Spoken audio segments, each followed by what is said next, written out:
Welcome to Unlatched Mind. This is Vinny. My guest today is Dr. Greg Enriquez. Dr. Enriquez is a clinical psychologist over at James Madison University. I ran across a bunch of Dr. Enriquez's work after kind of settling on a topic for this episode, which was really all about truth and or lack thereof. When you look at the landscape, whether it's political or how big business gets done, I tend to ask myself I tend to overanalyze every word I say and try to be as truthful as possible. But depending on what circumstance you're in, you find it's harder and harder to be 100% truthful in a lot of situations. And I started digging into that, and I knew there was a deeper element to this whole thing. And again, like I said, I ran into a bunch of Dr. Enriquez's blogs, and in fact, one of them was titled BS and the Nature of Knowledge, where the opening quote was, we are all full of BS, just to different degrees and to different degrees of awareness. So I said, that struck a chord with me, and you dig into it a little bit, and you realize there's really a deeper psychological, aspect to this whole thing. I really enjoyed the conversation. I hope you do as well.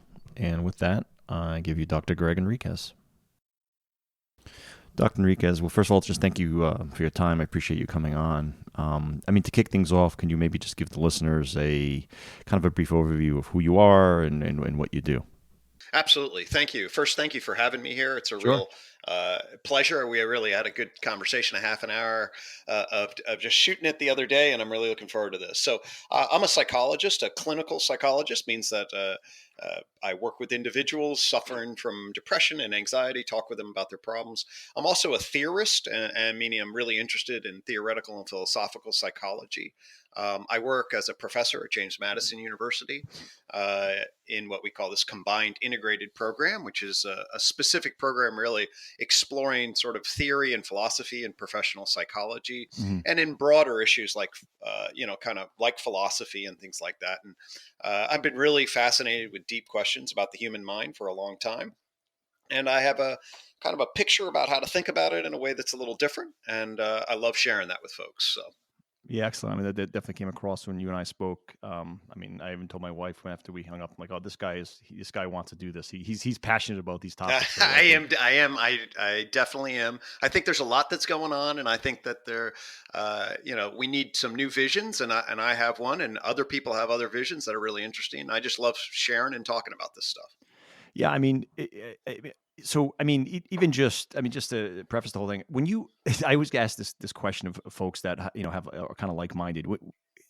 How do you? When you view the news, or you just observe the world, are you like constantly in a state of torture because you're just trying to you're trying to break it down, and you're kind of saying, hey, this guy's full of crap, that guy's not full, or is it the opposite where you just understand that it's more normal than just plain old lying? I think that's a great question, and I'll certainly say sometimes it depends on when you catch me and the mood that I'm in.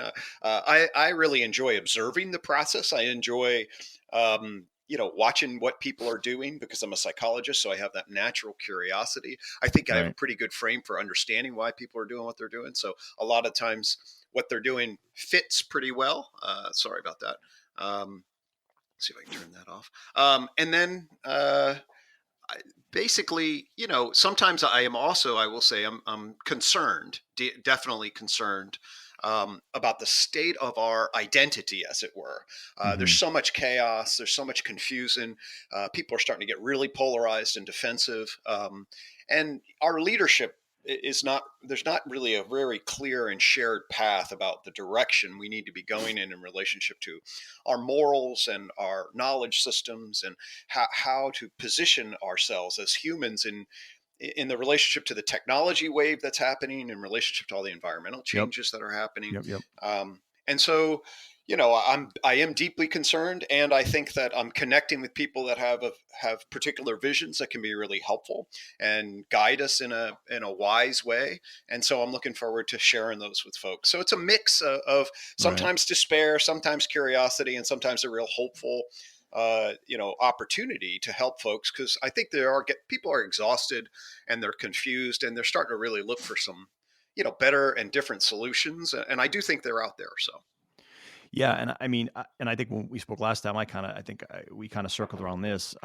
I don't know if this is true, but I feel like there's been a groundswell of folks, like, hey, I'm a guy named Vinny that Hmm. doesn't do any type of radio thing in my life, but I felt a passion to start a podcast to talk about these exact items. Right. Why? Why is that?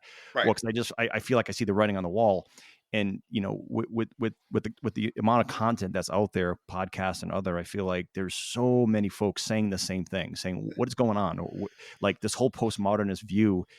Is it okay? Are they going too far? Is there Yep. going to be a postmodern, and that's Yep. going to be even further from you Actually, know no, I don't believe so. It will swing back. It's but you're absolutely right. That you know that was happening in the academy. Now the academy's starting to swing back inside of it. When I say the academy, I mean sort of the university and refined knowledge systems. And absolutely, the term postmodern and what it means is sort of shot through the academy. And now we're seeing definitely the ripple effects in society along those lines. But I do not think I'm hopeful.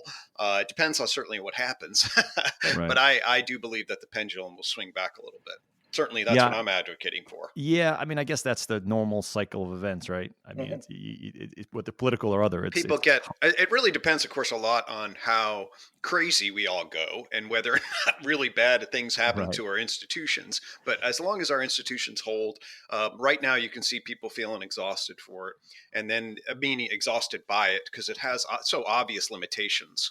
I mean, right. the book 1984. If anybody wants to read, what happens if we really fuse truth and power together and hand it to people in power, horrible things happen, and people understand that at one level.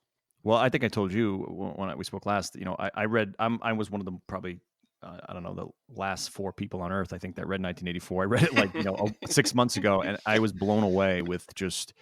I mean, I don't know. It inspired me on so many levels and scared the heck out of me, frankly, too. Yeah, I mean, yeah, yeah. um, Well, it is certainly possible. I mean, we are very vulnerable creatures to believe in authority. Once the herd gets going a particular way, we want to find powerful leaders, or at least a very strong subset of people want to find powerful leaders that they can sort of bow down to. There are a lot of narcissistic people out there that love power, and that's a dangerous combination that we will always be kind of a threat to happen. And that's why we really do need clear thinking to prevent that.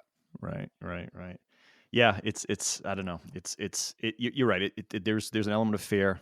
It is scary, and I think the more you learn, I don't know. The more going back to the pendulum thing, I feel like the pendulum thing. I feel like is a natural progression, right? We swing Hmm. left, we swing right, and I'm again using the political just terminology just to keep things grounded. But I feel like it's left and then right and then more left and less right, more left and less right, so. And I don't know if that's just a temporary trajectory over the Hmm. last 30-ish, I don't know, whatever years. Hmm. But perhaps the Trump thing was more of a sign that it went too far left and folks went, hey, get this thing, I don't know, back towards that Yeah. way. Or was it just, Hmm. again, this guy is he's less of an actor. He's less of a politician. He's a wacko. We all know it, but Hmm. what the hell? He's less of a liar than the other one, or less of I don't know. But anyway, No, I think there was. I like to say that certainly, I kind of thank Trump on two accounts in some ways. Again, not to get too political, but one honestly, and then the other one ironically. He is right, in my opinion, in the sense that there is a sort of a danger in the academy. And so, if we go to Barack Obama, he certainly wanted to unify us. I love the character of Barack Obama. He thought he could unify us, but he sat in a very kind of traditional academic place in terms of his mhm, knowledge and worldview. And the fact of the matter is that the academy is sitting on a fragmented pluralism, I call that. So it's a technical kind of term, but basically our knowledge systems are all broken up. That's what it means, fragmented. And mm, pluralistic meaning there's just all these different opinions. The center has gotten so dug out and attacked and distributed that everything's all broken up, and that's a really dangerous state. And so you can't really unify around a fragmented pluralism. And there also is, of course, in many ways, I think very appropriate pushes for issues like social justice and diversity and inclusion, super appropriate at one level. But where does it stop? Certainly, if you know Jordan Peterson in the Me media. Yep. The wave that he has encountered has been exactly on those two issues, meaning he talks about the postmodern Marxists. Right. Postmodernism basically is the fragmented pluralist problem, and then the insistence on social category equality in a way that can be both rigid and unthoughtful and deeply problematic at its extremes, all while very understandable in some justice perspectives. I see it as a complicated issue, but yeah. And really, Trump really does point out that there are some real serious problems in the elite academy. So that's one reason to thank him. And then the other reason to thank him is, yeah, if we follow you, Trump, and keep following your craziness, we will, of course, end up in a 1984 scenario. So thank you for pointing that out also, both how the academy's got problems, but of course, we don't really want to follow you. We want to use you as the disruptor, if we do it effectively, to get our story right, and then really do a 180 away from Trump's style of being, which is really purviewing a lot of emotional warfare, basically, and that's a real problem. Well, props to the founders for the 8-year maximum, right? So yeah, well, that's thanks for that, and right. We can, my feeling is right. If we go more than 8 on this thing, like if we get a successor going on him, then I really will start to panic because our institutions will get ripped apart. Right. Yeah, you bring up Peterson, and I think and we'll dig into your blog in a second here, but this is good. Kind of this is good. I mean, it's a good intro here. I mean, you touched on Peterson and equality of, I don't know if you said the words, but equality of outcome versus equality of opportunity. Yep. I think that's a huge distinction that a lot of folks don't even think about. But that's right. I mean, it's just it's scary where I think that's what Peterson would say, right? I mean, absolutely, quality of outcome is not something anyone should be pushing for. No, especially on certain characteristics. I mean, like gender in particular character domains. There are a lot of issues that go in. Obviously, he got famous in the interview he did and all of that. He's done so many, but there's the classic one with Kathy Newman, I think it is. But yeah, there's a lot of confusion along these lines. And, I did a long 5-part blog series on Jordan Peterson. I have a real relationship to him in my mind because he and I share the exact same professional trajectory. We're both clinical psychologists, clinicians interested in theory and philosophy. So I can certainly identify with a lot. I don't share some core aspects of his worldview, but I appreciate his depth and perspective. He is a very thoughtful guy. And exactly. And the wave around him is indicative of the identity problems that we have. The reason he is such a polarizing figure. Instead, in the end of my blog, and this is with all due respect because he is a deep and interesting guy, we should be bored with Peterson. It's a conservative, archetypal Jungian Christian narrative about the nature of human character and our condition and all of that stuff.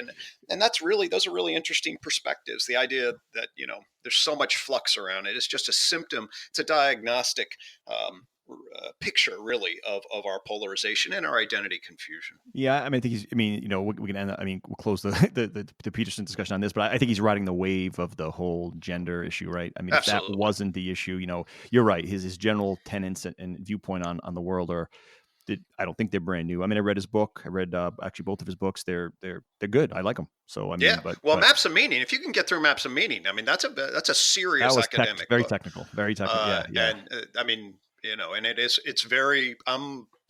I disagree with some of the depth analysis that he offers, but it's an archetypal picture that's got. Anyway, we need, and that's really my message to everybody in relation to the blogs and here.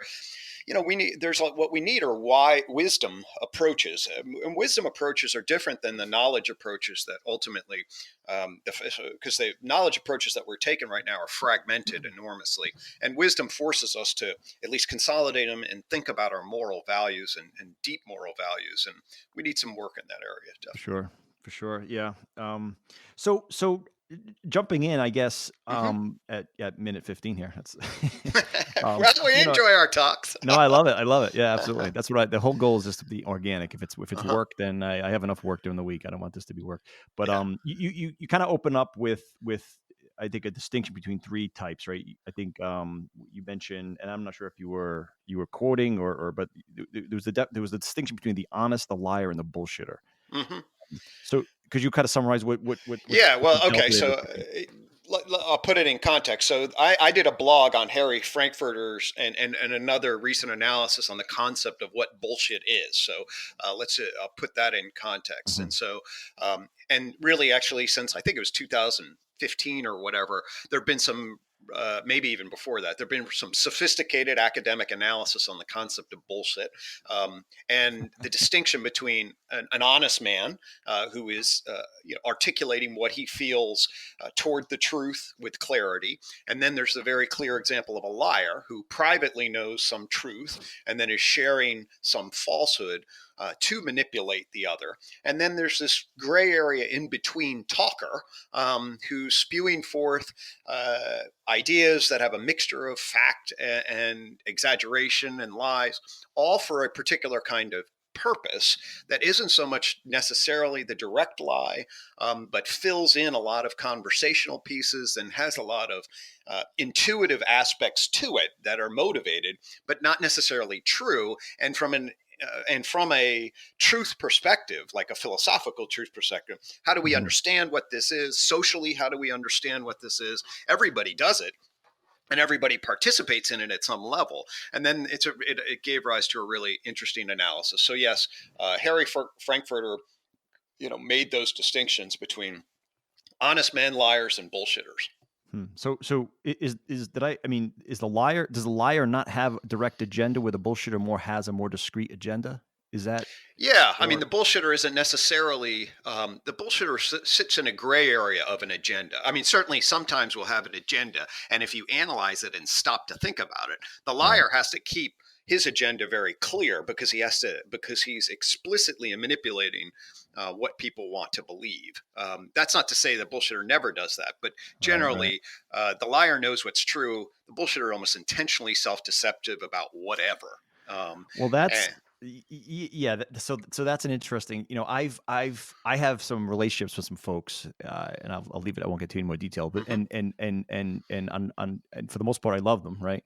But I've and this is close folks to my family, and it's kind of like I've over the years have established opinion that they don't even know that they're lying anymore. They don't even know, and I thought at some point that I was just misreading that, but it sounds like, speaking to folks that know this domain, yourself and others, that's a real thing. Oh, absolutely, absolutely.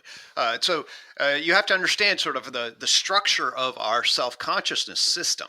It really is a narrator, and it can narrate across lots of different kinds of themes. And by narrator, I mean it just interprets what's going on. And if you get in a habit of repeating certain kinds of things, and you get rewarded for repeating those kinds of things, and you tell the stories over and over again in a non-reflective way, boom, buddy, you're in essentially a habit of repetition without reflective awareness about what is even true, false, anything anymore. You're just spouting BS. Yeah, I mean, I don't know. Yeah, it's tough. It's tough because I feel like that type of personality is the basis for almost not really allowing any type of actually meaningful relationship. I don't, and now I may be overstating it. I don't know, but no, you're 100% correct that this is a very dangerous. And again, not to go back to politics, but our president exemplifies this. He refuses to analyze himself. In fact, he insists on maintaining his superficial way of being. And he thinks that's helpful, and he has got his own intuitive narrative about why that is. But he's insistent on staying at this level of ambiguity, of post-truth, of whatever. He never is going to stop and get deep. And that's what I think you're getting at in terms of, well, what are real relationships? How are we actually going to know what's good, what's true, what's beautiful? How do we stop? How do we know what our own issues are? I mean, as a psychologist, that's what gives life authentic moral meaning, is when you stop and ask real questions and have a pursuit of what is true, good, and beautiful, as opposed to just instrumentally being and trying to, get the most toys and vanquish your enemies and feel good at the end or whatever. That's just whatever. That's pretty empty and shallow. Well, right, and vanquish your enemies. I mean, that's a good tie-in. I mean, you talk about later in the blog that lying / bullshitting serves a social function, right? It serves a group function, and perhaps to put a silver lining around it, maybe and I think for the whole Trump thing, right? Maybe if he lies about X, Y, and Z, or any politician lies about something, and they know they're just bullshitting or exaggerating the truth, or just Sure. and perhaps it even give them the benefit of the doubt. Maybe they are a very self-reflecting person. They know what they're doing, and they're doing it on purpose because they know the end result will be for the greater good that they in their heart truly believe. Right? I mean, Right. there's a chance that happens a lot. So in that Absolutely. case, maybe, and this is going against my traditional belief of a lie is a lie is a lie. So get over it. My wife and I have this conversation all the time where we'll kind of almost, and it's about stupid things about, we really shouldn't eat that cheeseburger and those fries and those 3 beers. Sure. Well, it's light beer. I'm like, stop bullshitting ourselves. You should be eating broccoli and chicken, and Right. know it. Go all in, be honest, do it, and then tomorrow morning, go for a 5-mile run. So it's Yep. like I like the way of approaching the non-bullshit. Let's be black and white about this stuff. But perhaps just to play devil's advocate for a second, maybe that's okay for the greater good if you have to exaggerate the truth to get that sale or to convince the other side to do something that and you feel is for the greater good, and you just have to get through the minutia of the BS. Perhaps That's that's exactly. okay. I mean, Yeah. Yeah. Yeah. So here's the way I kind of think about this.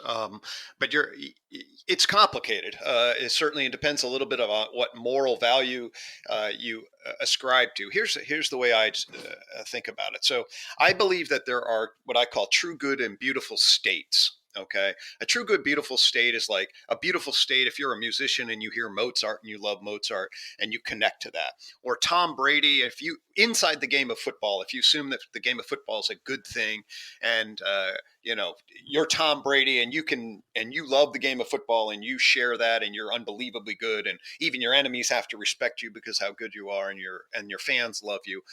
These are what I call true good, beautiful states. And what I mean by that is there's an alignment of your authentic sense of being, your heart and your passion, your head and what you think is good, and what the other people around you agree to be good and beautiful, and value. And if you get harmony between those things towards that which is morally good, now you've aligned yourself in a very clear state. And really, morally, from my vantage point, those are the states that we want to maximize.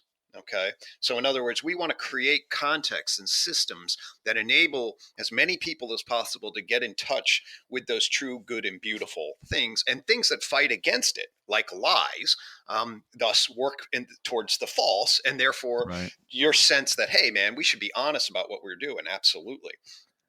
Um, and indeed, what you have on the flip side of true, good, beautiful states are sort of false, bad, ugly states. And false, bad, ugly states are, we use these to defend. We use false, bad, ugly stuff. We tell ourselves lies. We tell other people lies. We engage in hostile stuff. We engage in self-attack. We make things kind of ugly. We do this really for two reasons, some of which are very understandable and some of which are really at our core. We defend against, we have our core fears as human beings, that our lives are not meaningful, that we're going to die. We psychologists think about that. We're going to get rejected. We're going to lose our status and our belonging. But and especially how these things tie into our early, all of us are injured. All of us are been wounded in particular ways and been rejected, and fear a sense of abandonment and aloneness. And we hate that, rightfully so. That's the nature of who we are. And so we try to create a reality that defends against the loss of status and belonging, and we're willing to tell ourselves basically lies or distortions in order to try to convince ourselves and convince other people that we shouldn't lose status and belonging. And that's really investing what's called what I call the false self. My friend Edward Kroger, by the way, is the sort of the author of some of these thoughts here and his ideas about what's called emotional warfare.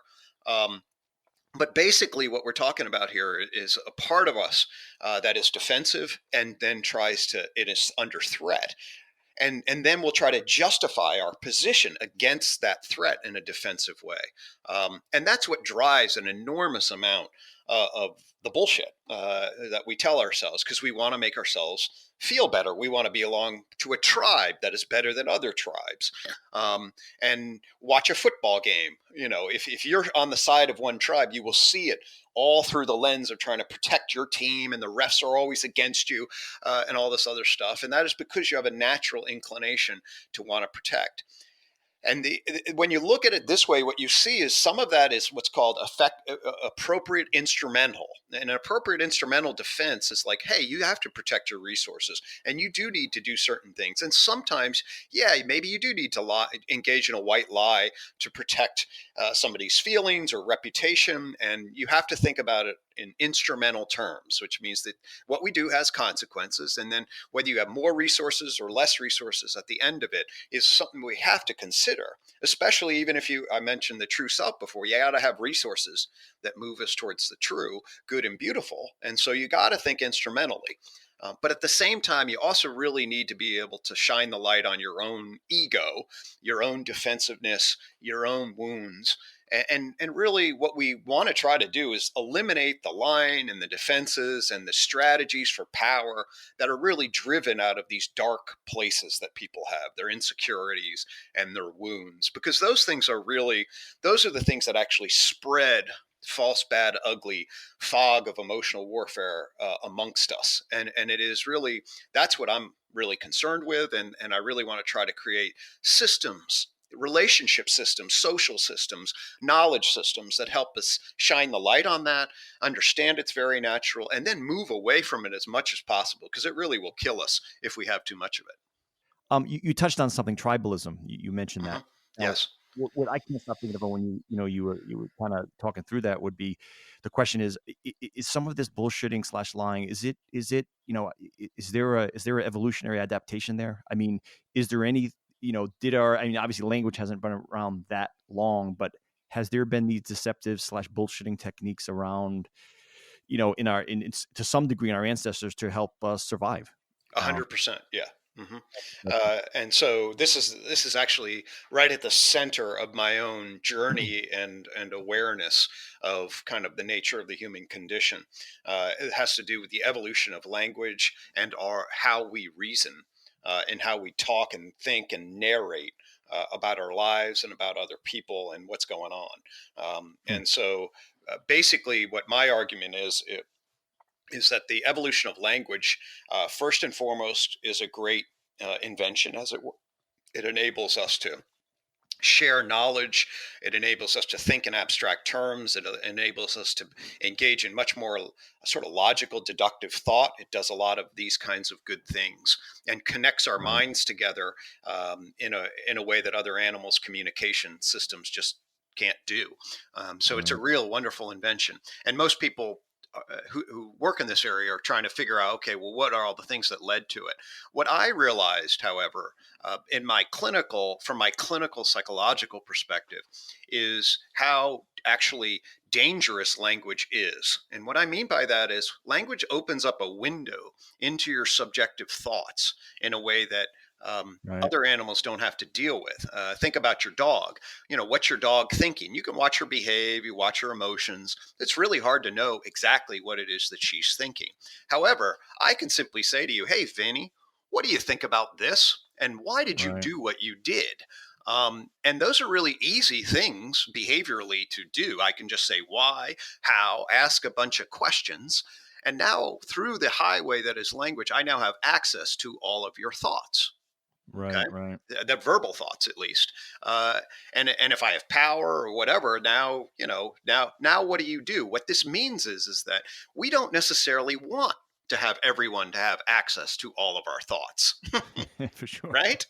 Okay. I'm a clinician. So what is the first thing that we do is we create confidentiality. We create soundproof rooms. We create all of this privacy to create a filter so that the person now has safety in actually talking about what's in their heart. And as a clinician, I adopt a non-judgmental attitude. Why? So that they can get in touch with what they feel. Well, all of those structures speak to how much filtering happens between what's going on inside of us and what we actually publicly share. Right. Right? Right. Okay. Right. So the issue is, well, if there's all of that safety we have to put in place, like in psychotherapy, that means that there is a lot, of tension between what we privately feel and what we publicly say. Exactly. Yep. Okay. Yep. And the reason's pretty simple, because other people have status and belonging capacities in relationship to us, and they will change their status and belonging and actions depending upon what we do, feel, and think. Right. Right. Okay. And several of us do it differently. Absolutely. We're all unique, and we're all what that unique. And so filter does, every one of us grows up into a family that's got its own rules. We grow up in a community. We grow up in a society that tells you this is how you need to be. Okay. Right. And if you feel differently than how you need to be, and then sometimes you'll express that and you'll be punished, or other times you'll see other people getting punished. Now, all of a sudden, you create a split, private relative to your public. Right. Right. Okay. So Hmm. now, as you grow, and you have this language interpreter system, this language interpreter system now has to make sense out of how you feel inside relative to what other people are doing and how you explain your actions when somebody important asks you who you are and why you're doing what you're doing. Right. Hmm. Okay. So now you don't just have a truthful court reporter inside of you that simply translates all of your feelings Right. as if it were just a completely direct read. You Right. have a justifier inside of you. Hmm. Hmm. Okay. It works much more like a lawyer and an interpreter narrator that says, hey, given this context, how do I want to tell the story of who I am that takes my social influence dynamics into account? How Right. do I tell the story that protects my status and belonging? Okay. Now we get in. Remember where we started on this is, well, what function does bullshitting serve? Well, Hmm. actually, you're narrating, and you're narrating not from just a truth standpoint. You're narrating from a biased standpoint that wants to give your narrator, your experience, your inner experience, sort of the benefit of the doubt. It's a social justification interpretation. Right. Right. Right. Okay. So now we have social motives that, like lawyering, and lauyering's a great example. Like you have a defendant and a prosecutor, they're all by definition motivated in their reasoning. And that's why the defense Exactly. always Yep. moves towards certain facts and interpretation, and the prosecution moves to the exact opposite interpretation because they're motivated towards different outcomes.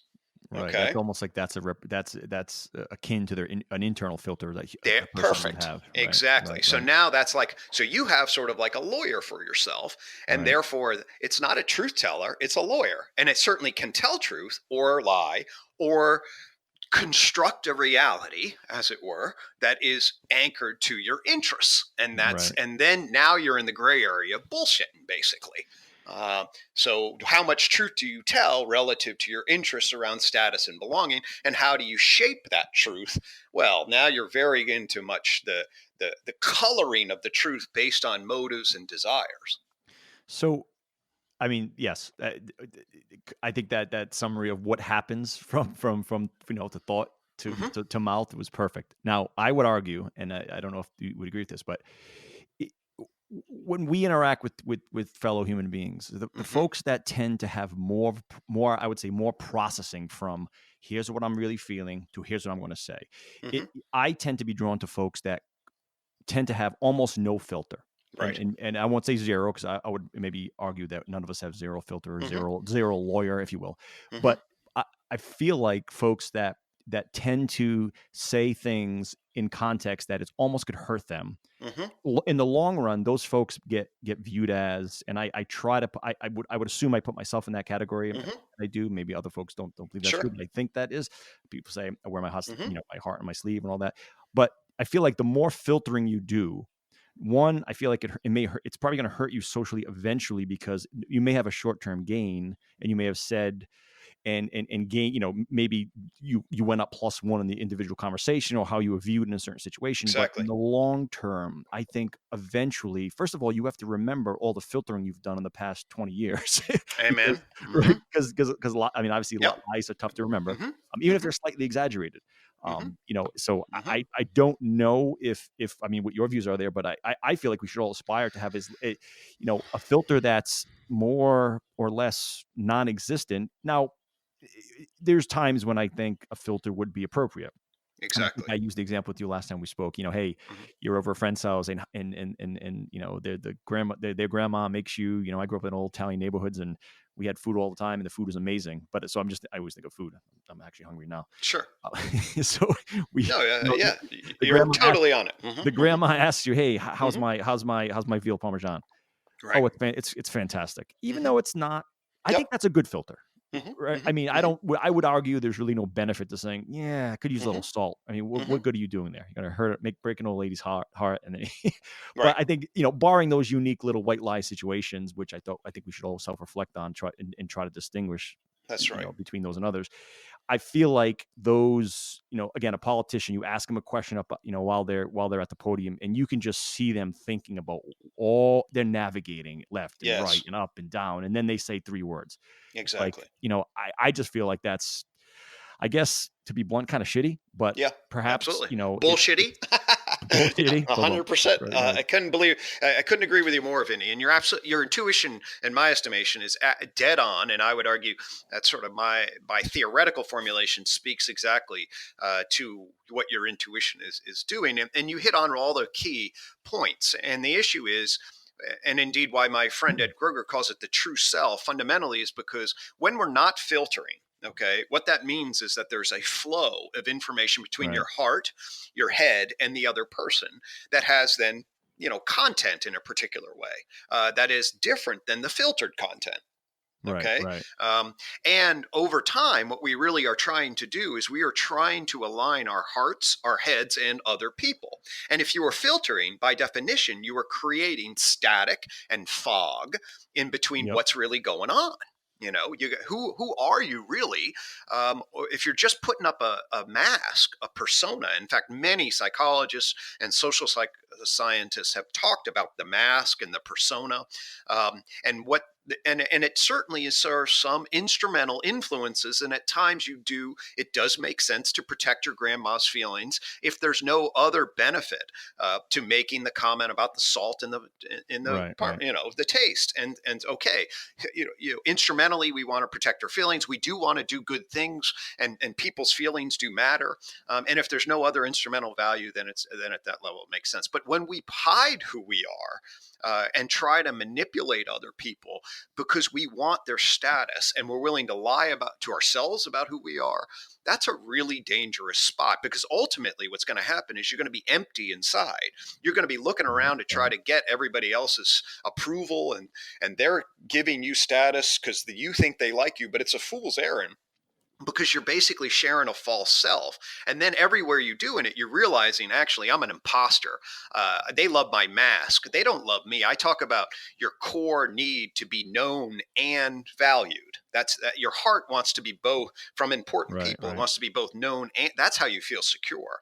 And so when you engage in false self stuff, when you just throw out the, hey, I'll tell you what you want to hear, you've hooked into a relationship system that has this ugliness in it, that's ultimately going to prevent it. If it sits there and grows, it prevents it from being a healthy relationship. I think you're absolutely on target there.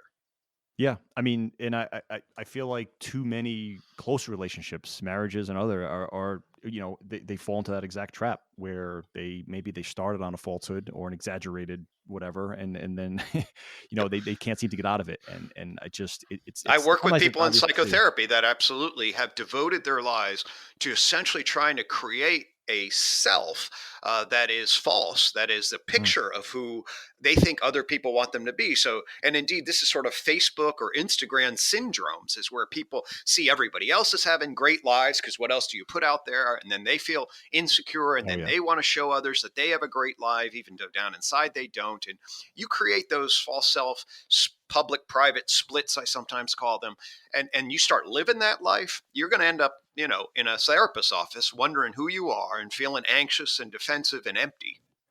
yeah. It just doesn't scale. It doesn't work. I mean, Yeah, I I think your point about that's a great point, Vinny. That doesn't scale. I love that. That's a very, yeah, very I mean, insightful way of saying it. yeah, I use the term. I'm from the technology background, so every any solution we come up with, like it might work with with this small three people using this piece of software, for example. But how will it scale to a million? No, because There you go. the whole thing will crash. So yeah, I use the Exactly. term scale and I overload the term, but I do think applies here. To Oh, your it point, applies brilliantly. In fact, right? that's the whole point about, indeed, this philosophy of one divide that I'm working on with Edward Kroger is about scaling the true Mm, self. It is about recognizing that, starting with the heart and the person, and then in the relationship, and then in the triad, and then in the group, and then in the community, and then in the state, and then in the nation, and then in the globe, it scales up in a good way. right. So that's a brilliant term. So you mentioned social media. So how? I mean, because I mean, and you nailed it when you said, you see all the great things everyone are posting. Because what else do you post? I call it the highlight reel. And I've had Exactly. discussion with this with loved ones saying, hey, you need to stop comparing, because I think what folks do is they compare their reality, which is at home, Hmm. with financial problems and kid problems and health problems, and they compare their reality to what they consider reality on Facebook or Instagram, whatever. And it's like, I'm like, my main perspective is you're comparing reality to a complete falsehood. That's And I right. would say to these folks, these loved ones, what do you post on social media? Hmm. Do you Sure. post any of this stuff that and real, right? The kid problems, the health problem. No, you post your highlight reel. So That's right. it's a comparison of highlight reels. So the fact that, and I think it's getting a little off topic, but my kids are younger at this point, but we hear from friends with their teenage daughters especially, um, their view on other folks, other their friends' highlight reels is so detrimental to their well being, and I don't. It That's just exactly right. complicates it. No, it's 100% because we have this intuitive. Remember, I talked about our need to be known and valued, and right Yep. next to that is our social comparison intuition, meaning Mm, that we are tracking our status and belonging based on our position in what I call the social matrix. Okay, and basically, what is our how do we measure up? And so, of course, we're constantly doing what's called upward and downward social comparisons. right. And when we and if we and we don't have the right perception, oh my God, that is Susan's reality, and look at all, she's so beautiful, and look at all of her friends, and look at all the accomplishments she has, and look at all the likes, and look at me. Right. Right. You wallow in that kind of comparison, and yeah, you'll be wounded, and then you'll try to be like, oh gosh, how can I create an image like that? Which of course basically means you're diving into the false self, and then you're feeling inadequate. And even if you're successful, of course, even if you're Mm, successful in your wish that I could present something that other people would like me for, then deep down you would know, well, actually, that's not my real self anyway. So now I'm being loved for a false self. And that yep. feels empty and unsatisfying. So you're really trapped. It really does trap the person. So if you have some insecurities and this is the way you tend to operate, which many people do in adolescence, this is a classic time to compare yourself to the fear to your peers and deal with your anxieties. And that's why we see an explosion of depression, anxiety, low self-esteem. It relates to social media. It relates to a lot of other things too. There are a lot of people, of course, that can use social media without damaging themselves, but it really depends on how you're structured along Right. these lines. But you're absolutely right. It's 100% an important dynamic that many people are getting wounded by. Yeah, and especially when you're young. I mean, we're talking here like, and I don't want to take that. I don't want it to sound like, oh, I've, holier than thou. I remember these thoughts and feelings younger, where I legitimately had my own insecurities that were at times crushing. Oh, of But course. and if you ask most of my, I would think, friends and coworkers or folks when I was in my 20s, and I just seemed like the most confident person ever.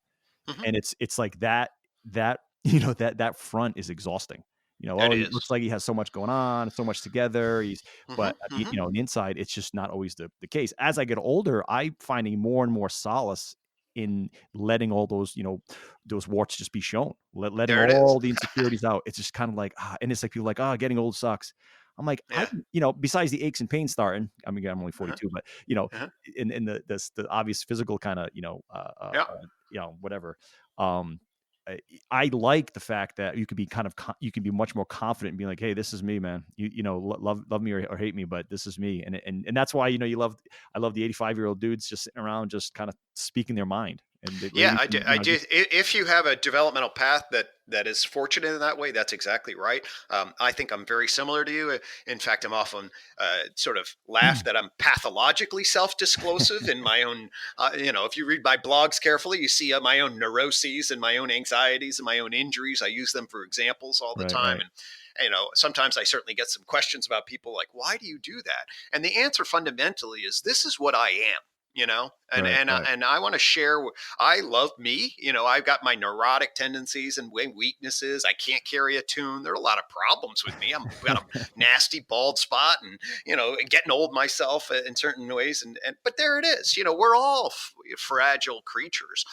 Our my task, as far as our task, I should say, is to try to create an environment where people can be loved and held, warts and all. And right. and so that's that. And if you actually can do that, that. And I don't think it's inevitable that adolescence, it is inevitable to some degree, but this world now is creating all these opportunities for the false self and all of these comparisons, and we're so confused about how to really live. It's driving a lot of people crazy. We see that in the numbers, by the way. We know that this generation is a very, very anxious, distressed, gets a lot of therapy. They're in trouble, and this is one of the very real reasons for it. Yeah, I mean, we brought up social media. I feel like technology is a huge participant in this confusion. I mean, I don't think our biology, our genome has not caught. I mean, is way behind technology, right? Internet, all this is very, very, very, very new. I mean, very new to humanity, and I don't think our tribalism, the way we interact with fellow human beings.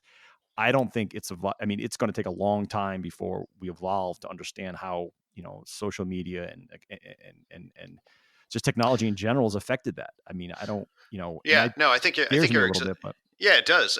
And so, in other words, the environment's changing, the culture changing way, way faster than our evolved natures are changing. And so, there's people in academic fields often call this the mismatch mm, between the environment that we're in relative to what we are prepared to be born into, right, and right, that environment is changing enormously. Our task, we're not going to catch up evolutionarily. Our only hope is that we find wisdom in understanding what our core natures are, understanding the role of society and culture. That gets into things like postmodernism, stuff like right, that. right, Understanding the technological changes and creating a knowledge system that harmonizes all of those things towards the good. That's what our hope is, and that's really what we're going to need to do if we're going to make this transition successfully. It's bringing those things online and creating an equilibrium, so it's not so chaotic, and creating this place for us to evolve with our technology based on first principles of morality, truth, goodness, that kind of thing, till we can scale up right, right. the technological changes. And it's really going to come with knowledge. Not we can't evolve into this from our gene perspective. We can only evolve into it from a knowledge perspective, and that's exactly what my hope is, to try to contribute to our evolution that way. Yeah. Have you seen Black Mirror, the show? Yes, I've seen a few of those. So Yes, I don't know if you've seen my the. daughter loves those, Oh, I so I've think seen like three of them. okay. I think it's brilliant. I mean, the couple of them are just a little bit off the. Well, I mean, they're all off the reservation, but most of them are, I would say, are absolutely brilliant. Hmm.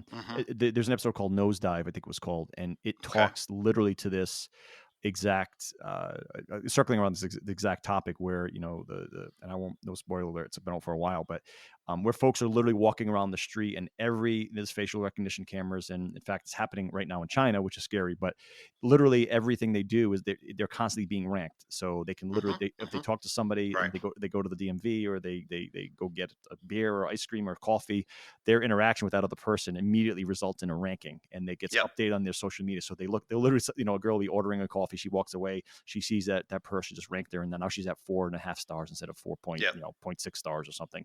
Yeah. And she tries to rent a car, and she can't because I'm sorry, your ranking's not high enough. And Yep. it's social engineering, and plus meets technology, and it's frightening, but and it's happening in China. Hmm. I mean, if you actually Yeah, look it up. there's certainly some notions that that's going on, and I don't know enough about the Chinese and that reality, but certainly we can imagine it to be scary. We talked about 1984 at various points, Yep. um, and that's part of why we have to get the morality of all this very clean and clear, so we can dance in the right direction as all of these changes happen, and not trap Right. ourselves in some horror, which is Right. certainly possible.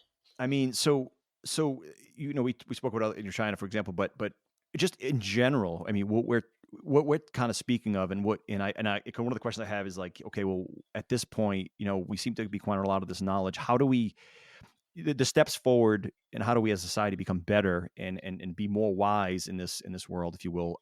Folks like you and others that focus on it certainly would have a lot to offer, but I feel like it's it's a lot easier when we're talking about within a country, for example, within, I mean, this country is divided as heck right now, but it's still not nearly as divided as between this country and say other countries, right? So Sure. there's other, Hmm. so we generally share a moral code. Generally, Hmm. there's plenty Hmm. of division within that, but Hmm. generally, if you compare us to some, pick any number of countries, uh, and I always try to think worldwide, again, scale, right? Yep. Maybe we should just focus on the country first to solve these Hmm. problems. But I don't see this. I see it. I see the struggle just establishing kind of these progressive ideas and thoughts.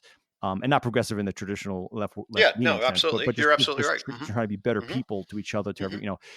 I, I feel like, I mean, scaling this worldwide, which Hmm. ultimately we all want. Eventually, if we had a way, Yep. we'd all get along and we'd all Hmm. share the same That's right. ideals. Hmm. I don't. I mean, how do you? Is that even something, or is that just too far down the road where I don't No, even you're think absolutely that's right. possible? That's how far back does the scale go, Right. and yeah, I actually think I'm working on something that scales up to global. That Hmm. effectively manages the harmonizing issues across the dimensions of scale. So I'll keep using that term so you and I are Yep. talking the same thing.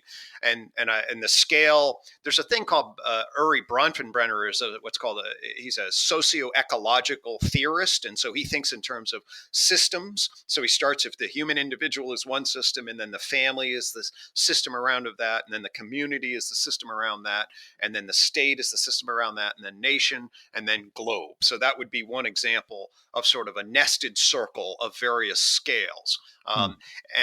And then the question is, right, right, what you hit on. Well, wait a minute. What about the moral value issues, right, that are Right. so Right. diverse? I mean, Saudi Arabia has a different worldview in a radical way than we do, and so Sure. now Right. we get all of this cultural ideology that tells us about different things in different ways. And now we're very close to what's called postmodernism, which says, well, you and I only live an hour and a half apart, and we both grew up in the same thing, so you and I can share a particular ideological narrative because of our cultural history. But Right. folks in Africa or folks in East Asia are going to have very, very different ideological realities, Sure. and that's Sure. going to shape what it is that they say is true and good and beautiful. And so, you know, so you're going to be trapped at some level, and therefore you're going to have a cultural battle. And Right. so, how far can this thing scale up? And so then the issue is, and indeed, this gets into what I call what we need is a postmodern grand meta narrative. And that basically is some reflections about sort of the state of the globe and how we might harmonize at that level. And so, what you do there, from my vantage point, is you say, well, okay, well, do cultures actually agree on things like what is the good life, or what is a Right. meaningful life, or how do we understand that? And the fascinating thing is that there is both pluralism, meaning that there absolutely, of course, there's a lot of different content and a lot of different angles, but actually, I argue that there's also an integration. There is a clear center territory that virtually every worldview sort of at least comes at from perhaps different angles, but finds itself in a very, very close So the Venn proximity. diagrams overlap Mhm. somewhere. Exactly, Right. Okay. and what I argue is that my particular approach, which, and there's many that have potential validity, but I offer a big three picture of human values. The big three are human dignity, and I'll explain that, and then Hmm. well-being and integrity. And indeed, at my signature line, I say B, that which enhances dignity and well-being with integrity. Okay. And Okay. so that represents a global ultimate justification. And what I mean by that is that I argue that those values, dignity and well being and integrity, actually can be cross cultural, transcultural values. And the evidence for that, we start with the concept of dignity. Okay, where does that actually come from? And believe me, yes, scholars will critique this and all this other stuff, but let me just tell you where that comes from. And that comes from the United Declaration of Human Rights that emerged as a founding document for the United Nations that came in the context of World War II and was first emerged in 1948. It is by far and away the most consensually agreed upon document in history. In other words, more people from more diverse groups across the globe, I think somewhere along 200 some odd countries have agreed to core parts of it, especially. And it's a human rights document, which basically says, yes, it's not okay in any country just to have fun and go out and kill people for no reason. That nowhere do people think that that's okay. And it doesn't matter, at least Right. at the level of any degree of state and government and moral thought. And so dignity is the fundamental value that then is used to justify human rights. And basically, what it says is humans deserve value. We ought to value humans. It's kind of a tautology, meaning a circular argument, but it's actually that's okay because foundational arguments can start with a circular Right. Right. point. And so, anyway, dignity is ratified by the United Declaration. Well-being is what the World Health Organization seeks to improve. In other words, all the health disciplines actually are about fostering well-being, whether it's medicine or professional psychology or social work or nursing. And then integrity really refers to sort of soundness of thought, in particular, like science. The enterprise of science is dependent upon integrity and the idea of coherence and truth. So if you think Hmm. about things like science and the World Health Organization and the United Declaration of Rights to Preserve Dignity, you actually are really looking at some very, very broad cross-cultural concepts that virtually all mean sophisticated meaning-making systems that humans have developed in all of their diversity. Can very much relate to. So I believe that there is actually a center territory that we shouldn't lose sight of, that ultimately we can harmonize across of, and at the same time recognize that right underneath that is a pluralism. People are going to come in Right. Right. with very, very different ideologies and worldviews and histories, and narrate that in radically different ways. But the issue is, can we achieve what's called an integrated pluralism, which is a dialectic between some center point that we can identify and relate to, and then have our pluralistic positions around that. Exactly. It sounds like, I mean, so I mean, layman's terms, it's almost like there's a least common denominator between all of us. Exactly. Let's find it and focus on that. And I feel like that's what the United States is in general, right? It's Hmm. a wonderful melting pot of all types of human folks, but we have a general, at least moral basis upon which it all stands. And I think that's why, for our country's been one of the greatest examples of just being a melting pot in the world, is because I think that's actually right. That's absolutely right. One thing I will say, which is right beneath the moral piece, is that the United States is out of step in the rest of the world in its individualism.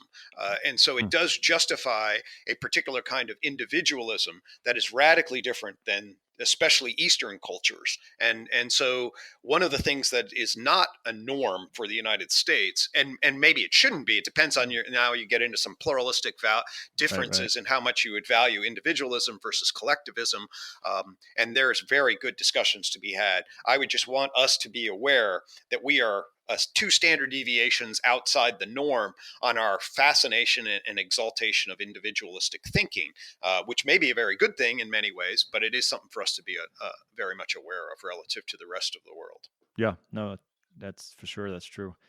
Um, so now the I guess, do you feel, and again, we're gonna politics and religion can't ignore them completely. We already touched on Hmm. politics quite a bit. So everything you just laid out, it makes a lot of sense right now. But Hmm. I would argue that religion complicates it, Hmm. because you tend to have certain cultures that have blind spots to. Now, I would agree, the three you laid out: dignity, health, integrity. I don't think even the most extreme religious views in any context would kind of uh, push away from those three tenets you laid out. Hmm. So Hmm. perhaps what you laid out is generic enough to apply at almost Hmm. all costs. I do see sometimes religious views cause a blind spot in folks that would Sure. automatic ordinarily not be there. Hmm. Um, Hmm. so Hmm. I think, and I don't know where the trajectory of the world's going, but I feel like religion's on a downslide. I don't know if that's a true It's statement or 100% true okay, empirically in the sense, especially in the United States and Europe, has right, been a shift towards secularism is absolutely happening. And that's got, I'll lay my own belief system out. I consider myself what I call an agnostic atheist. I'm married to sort of a secular Jew and raised my kids as heritage Jews. So that's where I am in this in this space. Yep. My dad was, he actually got an awakening at a Billy Graham concert, and then he lost that. So I have connections into the evangelical history. So Right, right, I right. have an intersection of a lot of different things, but that's where I am. You're right that what I would consider fundamentalist religious views that take where they argue that their doctrine has truth and that transcends everything, and folks that come in from a fundamentalist viewpoint, that's going to clash certainly with some of the justification narratives that I'm offering. By definition, they're going to cut Right. themselves off in relationship to they have truth and others don't in an absolutist way Right, anchored to right. religion, and I'm going to dispute that reality. I come in, if you're going to take an objectivist stance and say these are fundamentally true things, I start with science. I don't start with religion, and there's a whole host of reasons. I think non-bullshit reasons Right, right. that science provides us a different kind of knowledge than religion. That's not to say that I don't think that there's an enormous amount of wisdom, and makes perfect sense for me that people have faith in a God, in a supernatural existence. That makes perfect sense, and certainly my ideology is very consistent with people recognizing that as faith and being open to that. And man, I wish I could see some of that, and that Right, right.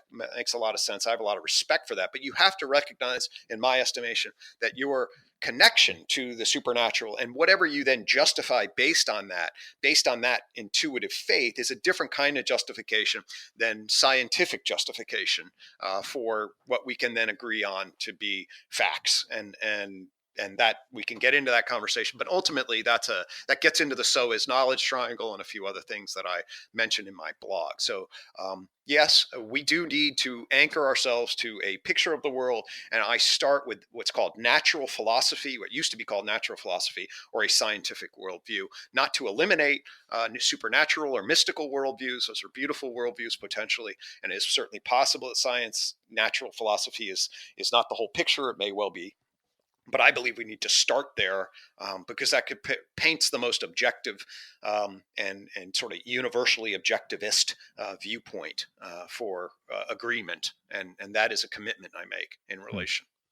Yeah, interesting. It's funny, the religious, bringing the religion into this conversation. I feel like I, I feel like speaking to folks like you and others, I feel like there's almost a, there's almost just as many that would consider themselves, what did you refer to, agnostic atheist? Hmm. So, Hmm. I guess, what does that mean? You don't believe there is a God, but you believe there might be something, and you don't know Yeah, what it so is. essentially, yeah, I did a blog on this too, but I'm agnostic with regards to the ultimate nature of the universe, Hmm. and whether or not the Big Bang was, say, the finger of God, or the finger Right. of some animating force that ultimately I connect to, and the cosmic connection is there. To me, I'm open to that. I don't see much in the way of evidence that specifies the nature of that in a way that I could then say, oh, okay, now I really rational believe in that. I can feel that at times, and I just don't know. I don't see any people that know that's not true. Right. So there's a backdrop or an edge or an emptiness. Some Buddhists calls it, and the nature of that emptiness is I'm agnostic about, and so that's Hmm. what I mean by that. And then I'm atheistic. The technical term, or at least depending on which scholar you use, but I use George Smith here. His definition of atheism is without. The preface is without theism, which is belief in a personal, reified, concrete God that you can know.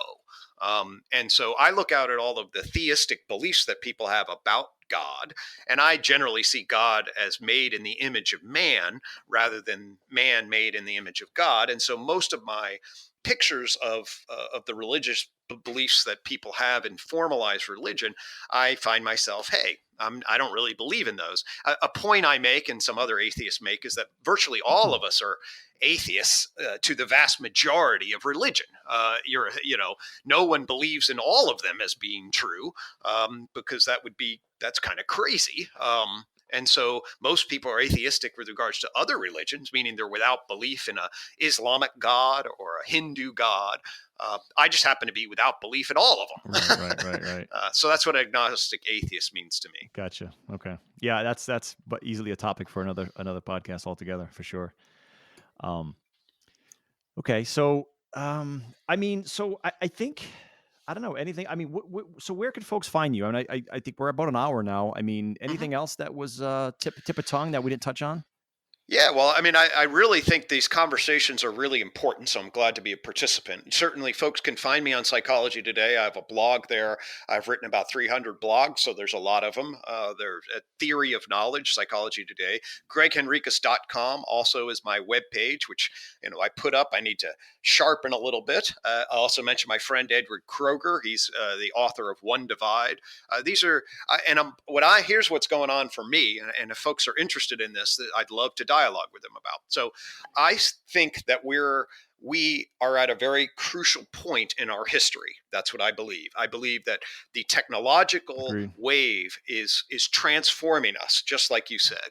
And I believe that our knowledge systems currently reside in a state of fragmented pluralism.